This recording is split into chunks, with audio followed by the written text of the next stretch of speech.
You think missiles are the scariest weapon? Think again. On June 30th, 1908, in the freezing, untouched heart of Siberia, Russia, something hit the Earth. An invisible force, 185 times more powerful than Hiroshima. It flattened 80 million trees. But here is the true horror. There was no crater, no wreckage, no body. This wasn't a natural disaster. This was a silent, terrifying warning.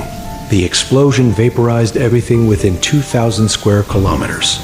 The force was felt across the planet. But when the first expeditions finally reached the remote site, years later, they found a chilling scene. A forest flattened outward in a perfect, unsettling circle, covering an area the size of London. But right at the epicenter, the trees were still standing, stripped bare and burned from above. The Earth was scarred by an invisible punch. If it wasn't a crater, what was the weapon? Was it a massive chunk of ice or comet that disintegrated miles in the air? Was it a piece of antimatter from deep space that annihilated itself on contact? Or was it something intelligent, watching us from orbit, dropping a silent, explosive payload? The worst horror of Tunguska is knowing that the Earth was attacked by a phantom force we cannot name and cannot defend against. I was one of the few who saw it, 60 miles away. I saw the sky split open like a second sun, a column of blinding blue light. Then came the heat.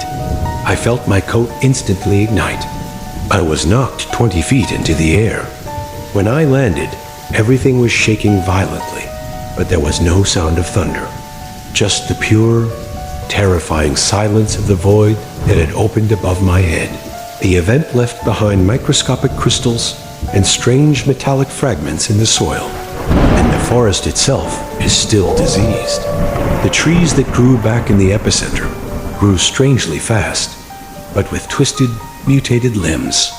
And the moss around the epicenter? It glows an unhealthy, unsettling red hue, as if stained by the poison of the event itself. The threat is still radiating. Tunguska is the ultimate unsolved cosmic murder. Something tried to wipe a piece of the Earth clean in 1908. It failed, but the mystery remains. The forest holds its secret in silence, and the silent, invisible weapon is still out there in the dark void, waiting for the next target and the next chance to strike.